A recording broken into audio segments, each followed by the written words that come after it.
ఓం నమః శివాయ. ఓం నమో నారాయణాయ. ఓం కర్మ నివారణ నరదృష్టి నివారణ కాళభైరవాయ నమో నమః. ఓం కాళకాలాయ విద్మహే కాళాతీతాయ ధీమహి తన్నో కాళభైరవ ప్రచోదయాత్.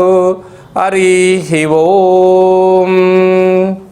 మా ఛానల్కి స్వాగతం. చూస్తున్న వీక్షకులకు ప్రేక్షకులకు ప్రియ కాళభైరవ భగవద్బంధులకి స్వాగతం పలుకుతూ మమ్మల్ని ఎంతగానో ఆదరిస్తూ ఉండబడినటువంటి ప్రియ సోదర సోదరీమణులకు, జ్యోతిష్ అభిమానులకు, సనాతన ధర్మ సంరక్షకులకి అందరికన్నా ముందుగా శ్రీ మహాశివరాత్రి పండగ శుభాకాంక్షలు.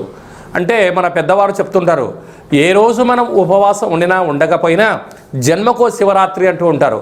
కనుక అలాంటి మహాశివరాత్రి రోజున మహాదేవుడి యొక్క స్మరణ, ధ్యానము, అభిషేకము, అర్చన, దర్శనము, మహాదేవుడికి జలాభిషేకము, మహాదేవుడి యొక్క చంద్ర బిల్వదలము, ఏ కార్యక్రమాన్ని చేసినా తెలిసి ఓం నమః శివాయ అన్న, తెలియక ఓం నమః శివాయ అన్న పరమేశ్వరుడి యొక్క కృప కటాక్ష వీక్షణలు మన అందరిపైన ఉండాలని మనం కూడా మనసారా కోరుకుందాం.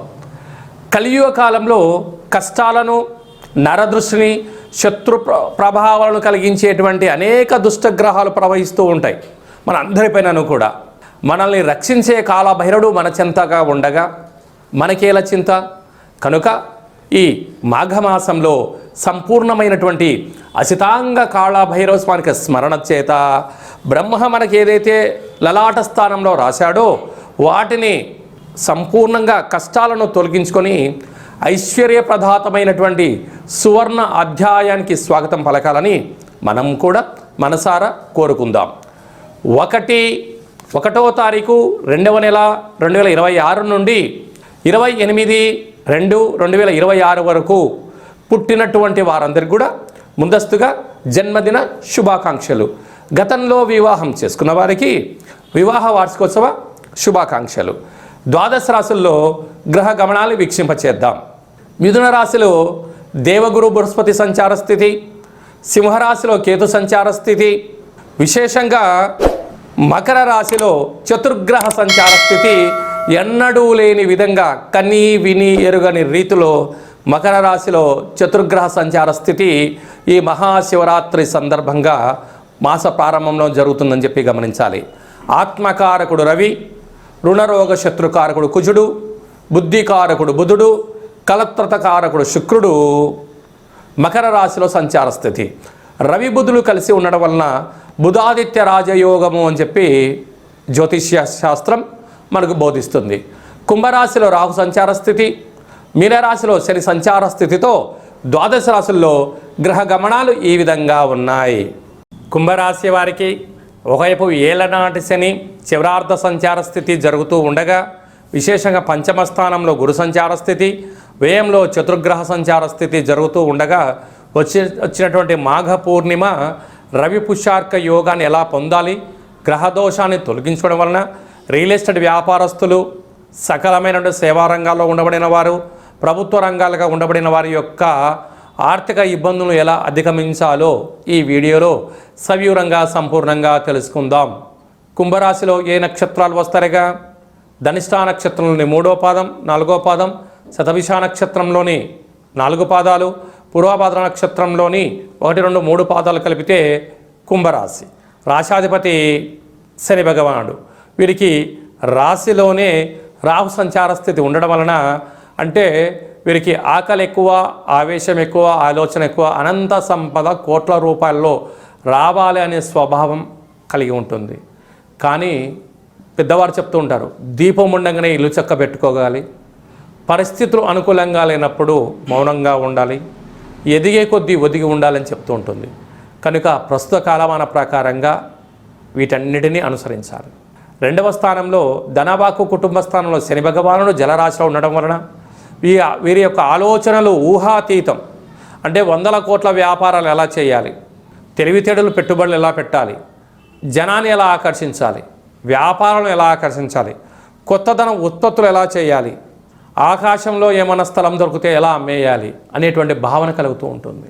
అంటే ఈ మధ్యకాలంలో మనం ఎలా చూస్తుంటాం, చంద్రమండలంలో స్థలాన్ని అమ్ముతాం, సముద్రపు గర్భంలో ఉండబడినటువంటి నిధి నిక్షేపాలను ఎలా బయటికి తీయాలి అనగా సముద్రంలో ఏముంటాయి, చేపలు ఉంటాయి, రొయ్యలు ఉంటాయి, చాలా సంపద ఉంటుంది.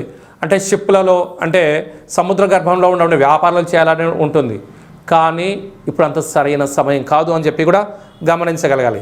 సంతాన స్థానంలో దేవగురు బృహస్పతి మిథున రాశిలో సంచారం చేయడం వలన పిల్లలు, నూతనంగా వివాహమైన వారికి పుత్రపుత్రిక సంతాన యోగ్యత, ఐశ్వర్యము, ఆనందము, పిల్లల యొక్క భవిష్యత్తులలో మీరు ఉన్నతమైన ఆహ్లాదకరమైన జీవితాన్ని పొందగలుగుతుంటారు. సప్తమంలో కేతు సంచార స్థితి ఉండడం వలన ప్రేమికులు చాలా జాగ్రత్తగా ఉండాలి, భార్యాభర్తల మధ్య అన్యోన్యంగా ఉండాలి, వివాహ ప్రయత్నాలు కలిసి రావడం, సువర్ణ ఆభరణాలు కొనుగోలు చేయడం, షేర్లు, పెట్టుబడులు, ఆకర్షణ చాలా అద్భుతమైనటువంటి స్థితిగతులు ఉంటున్నాయి. అయితే బంధుమిత్రు స్నేహితులు బ్యాంకులు అప్పులు ఇస్తున్నాయి కదా అని చెప్పి లోన్లు తెచ్చారా విరివిగా, రాబోయే కాలం ఇబ్బందికరం. అడుగుతున్నారు కదా అని చెప్పి మీ యొక్క విలువైన సమయాన్ని ధనాన్ని ఇచ్చారా, తిరిగి రాకపోగా పోలీస్ స్టేషన్, కోర్టు మెట్లెక్కే పరిస్థితి చాలా అధికంగా ఉంటుందని చెప్పి జ్యోతిర్విజ్ఞానం తెలియజేస్తుంది. వ్యయంలో చతుర్గ్రహ సంచార స్థితి, ఆత్మకారకుడు రవి, రుణరోగ శత్రుకారకుడు కుజుడు, బుద్ధికారకుడు బుధుడు, కలతరకారక శుక్రుడు ఉన్నాడు కనుక అంటే జల్లెడలో నీళ్ళు పోస్తే ఎలా నిలబడవో, ఎంత సంపదని మీకు వచ్చినా పెట్టలేని పరిస్థితి ఉంటుంది. కనుక ఆర్థికపరమైనటువంటి విషయాలకు వచ్చే లోపల మీరు తల్లిదండ్రులను కానీ, మీకు సన్నిహితులను కానీ, మీ కుటుంబ సభ్యులను కానీ వారు మీ పక్కన ఉంచుకొని వచ్చిన ధనాన్ని వారి చేతికి ఇచ్చి, ఈ యొక్క ధనాన్ని బియ్యంలో ఒకరోజు ఉంచి వారి చేత డబ్బులు తీసుకోండి. కుజదోషము, సకల గ్రహ దోషాలు, యంత్ర ఆయుధాలతో దోషాలు తొలగిపోతాయి.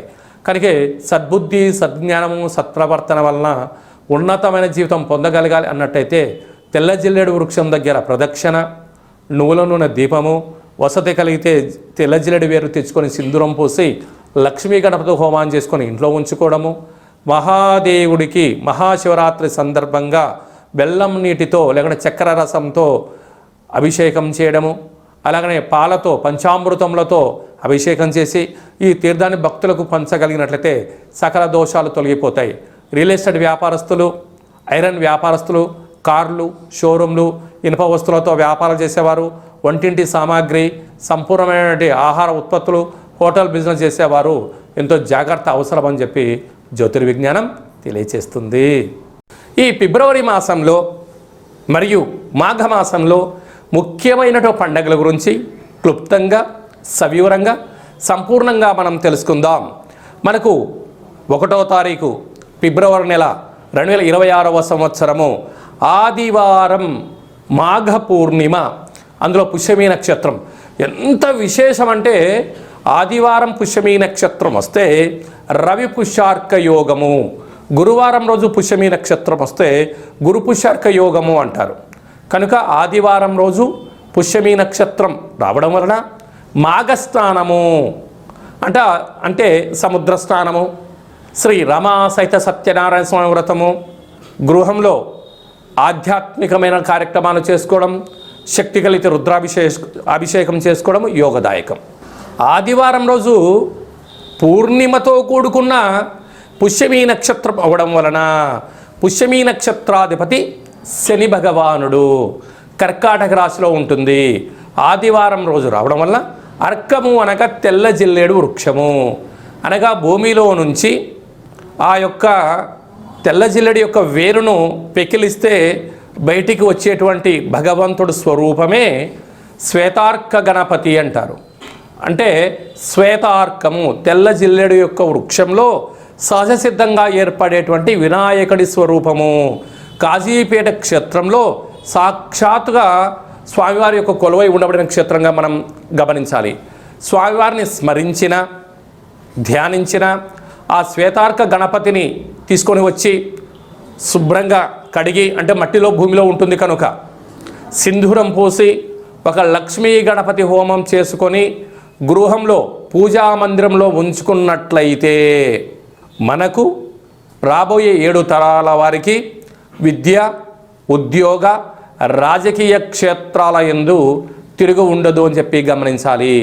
ఎందుకనగా కలియుగ కాలంలో పరిపాలన అంటే ఒక ఇంద్రుడిలాగా పరిపాలించాలన్నా, కుబేరుడులాగా ధనానికి ఐశ్వర్యవంతులు కావాలన్నా, విద్యార్థులు జ్ఞాన సంపద కావాలన్నా ధనం మూలం ఇదం జగత్ అని ఒక మాట. విద్యా వినయ సంపన్నం అంటారు. ఎంత మన దగ్గర డబ్బులు ఉన్నా పదవి అలంకారము జీవితంలో భూషణము అంటారు. అంటే విద్య ద్వారా వినయం, వినయం ద్వారా ఉద్యోగం, ఉద్యోగం ద్వారా ధనం, ఆ ధనం ద్వారా పరిపాలన చేసే అధికార యోగ్యతను ఆదిపూజ్య మహాగణాధిపతి అంటే గణపతి స్వామి వారికి స్మరణ వలన, ధ్యానం వలన మనకు కలుగుతుంది. ఈయన సాక్షాత్తుగా వృక్ష స్వరూపంలో భూమిలో కొలువై ఉంటాడు కనుక ఆదివారం రోజు పుష్యమి నక్షత్రము మనకు ఫిబ్రవరి 1వ తారీఖున జరుగుతూ ఉంది. మన 2026వ సంవత్సరంలో అదృష్టం ఏమిటనగా జనవరి మాసంలోనే 18వ తారీఖున ఆదివారం అమావాస్య ఉందండోయ్. ఆ రోజైనను కుదరకపోతే ఈ రోజైనను ఆ తెల్ల జిల్లెడి యొక్క వృక్షాన్ని పెకిలించి ఆ వినాయక స్వామి వారి యొక్క వేరును తీసుకొచ్చి రూపం కలిగిన ఇంట్లో ఉంచుకొని సింధూరం పూసి గణపతి హోమం చేసుకున్నట్లయితే మనకు గృహంలో వాస్తు దోషం తొలగిపోతుంది. వృత్తి, ఉద్యోగ, వ్యాపార కార్యక్రమాల్లో నరదృష్టి తొలగిపోతుంది. రాజకీయ క్షేత్రంలో ఏకచక్రే మహాభోగి అనేటువంటి రాజ్యాధికారం కలుగుతుంది. మనకు రాబోయే 7 తరాల వరకు ఐశ్వర్యం కలుగుతుందని చెప్పి గమనించాలి. కలియుగ కాలంలో కలియుగ శమంతకమని అని చెప్పి మనం చెప్తూ ఉంటారు పెద్దవారందరూ. అంటే ఆయన ఎక్కడ ఉంటే అక్కడ ఐశ్వర్యమట. అష్ట కష్టాలు పటాపంచలైపోయి అష్ట ఐశ్వర్యాలు మన గృహానికి ఎత్తుకులాడుకుంటూ వస్తాయంట. కనుక మనం అందరము కూడా శ్వేతార్క గణపతి మూల మహాగణపతి స్వామివారిని తెచ్చుకుందాం, గృహంలో ఉంచుకుందాం, ఐశ్వర్యాన్ని పొందుదాం. కనుక ఇలా చాలామందికి అవకాశం లేనటువంటి వారు ఈ కింది నెంబర్ సంప్రదించినట్లయితే, మీ గోత్రనామములు పంపించినట్లయితే మనము గణపతి స్వామివారిని తీయించి పూజ చేయించి మీకు ప్రసాదంగా స్వామివారి యొక్క శ్వేతార్క గణపతి స్వరూపాన్ని ఏర్పాటు చేయడం జరుగుతుందని చెప్పి గమనించాలి. అలాగనే మహాశివరాత్రి సందర్భంగా మనము 1,00,000 రుద్రాక్ష మహాదేవుడి యొక్క భగవంతుడిని ఏర్పాటు చేస్తూ ఉన్నాం. కనుక మీ గోత్రనామాలు పంపించినట్లయితే భగవంతుడి దగ్గర అర్చన, మహాన్యాసపూర్వక శతరుద్రాభిషేకము, శత అంటే 100, ఒక్కొక్క సంవత్సరానికి ఒక్క రుద్రుడులాగా శతరుద్రాభిషేకం చేయించి ఆ రుద్రాక్షను మీకు ప్రసాదంగా పంపించడం జరుగుతుంది. మనకు మాఘమాసంలో అసితాంగ కాలభైరవ స్వామి వారు ఉంటారు. ఈయనను మెడలో ధరించడం వలన నరదృష్టి, శత్రు ప్రభావాలు తొలగి, అనారోగ్యం తొలగి, జాతకంలో కుజదోషం, సర్పదోషం లాంటి తొలగి, జాతకంలో ఏళ్ళనాటి శని, అష్టమస్థాన శని, అర్ధాష్టమ శని దోషాలు తొలగి, బృహస్పతి యొక్క కృప కటాక్ష వీక్షణ వలన సంపూర్ణ ఆయురారోగ్యాలు కలుగుతాయని చెప్పి గమనించాలి. కనుక మహాశివరాత్రి సందర్భంగా ఇలాంటి మహోన్నతమైన కార్యక్రమాలు ఏర్పాటు చేయడం జరిగింది. మీ గోత్రనామాలు ఈ కింద నెంబర్కి వాట్సాప్ ద్వారా పంపించి సంప్రదించి ప్రసాదాన్ని స్వీకరించి మెడలో ధరించడం వలన అఖండ ఆయురారోగ్యాలు కలుగుతాయని చెప్పి గమనించాలి. అలాగనే మీ వ్యక్తిగత జాతకం తెలుసుకోవాలనుకుంటున్నారా? మీ యొక్క పేరు, పుట్టినటువంటి తేదీ, నెల, సంవత్సరం, సమయం రాసి మీరు వాట్సాప్లో పంపించగలిగినట్లయితే 100 సంవత్సరాల జాతకాన్ని రాసి పంపించి మీరు పుట్టినప్పుడు గ్రహ గమనాలు ఎలా ఉన్నాయి, ప్రస్తుతం ఎలా ఉంటున్నాయి, భవిష్యత్తులో ఎలా ఉండబోతున్నాయో సవివరంగా సంపూర్ణంగా తెలియజేయడం జరుగుతుంది. అలాగని చాలామందికి పెద్దవారికి, డేట్ ఆఫ్ బర్త్లు లేనటువంటి వారికి మీ పేరు యొక్క మొదటి అక్షరాన్ని అనుసరిస్తూ రాశిని తెలియచేస్తూ రాశి యొక్క స్థితిగతులను చెప్తూ కాళభైరవ ఉపాసన చేత రమణ శాస్త్రం ద్వారా భూత భవిష్యత్ వర్తమానాన్ని తెలియజేయడం జరుగుతుంది. కనుక ఈ కింది నెంబర్ని వాట్సాప్ ద్వారా, కాల్ ద్వారా కానీ ఫోన్ ద్వారా కానీ అపాయింట్మెంట్ తీసుకొని సంప్రదించగలరు. జీవితాన్ని తెలుసుకుందాం, రాబోయే కాలంలో అష్ట కష్టాలు తొలగించుకుందాం, అష్టైశ్వర్య ప్రాప్తిని పొందుదామని చెప్పి చిన్న విన్నపం. అందరికీ మహాశివరాత్రి యొక్క శుభాకాంక్షలు.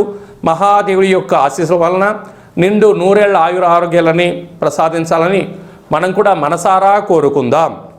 నమస్తే అస్తు భగవన్ విశ్వేశ్వరాయ మహాదేవాయ త్రయంబకాయ త్రిపురాంతకాయ త్రికాగ్నికాలాయ కాలాగ్నిరుద్రాయ నీలకంఠాయ మృత్యుంజయాయ సర్వేశ్వరాయ సదాశివాయ శ్రీమన్మన్మహాదేవాయ నమో నమః. హరి ఓం. శతమానం భవతి శతాయు పురుష సతేంద్రియ ఆయుష్యేవేంద్రియే ప్రతిష్టతి. ధనం ధాన్యం బహుపుత్రలాభం శత సంవత్సరం దీర్ఘమాయు. సర్వే జనా సుఖినో భవంతు. లోకా సమస్తా సుఖినో భవంతు. సర్వం శివార్పణమస్తు. హరి ఓం. ఈ వీడియో మీకు నచ్చినట్లయితే లైక్ చేయండి, షేర్ చేయండి, మా ఛానల్ని సబ్స్క్రైబ్ చేసుకోండి. ఆధ్యాత్మికమైన భక్తి సమాచారాన్ని అందరికన్నా ముందుగా మీరు తెలుసుకోవాలి అనుకుంటున్నట్లయితే ఆల్ అనే బటన్ని టచ్ చేసి గంట బెల్లును కూడా టచ్ చేసి ఈ భక్తి సమాచారాన్ని భగవద్బంధువులకు, మిత్రులకు, స్నేహితులకు చేరవేసి హిందూ ధర్మాన్ని కాపాడండి.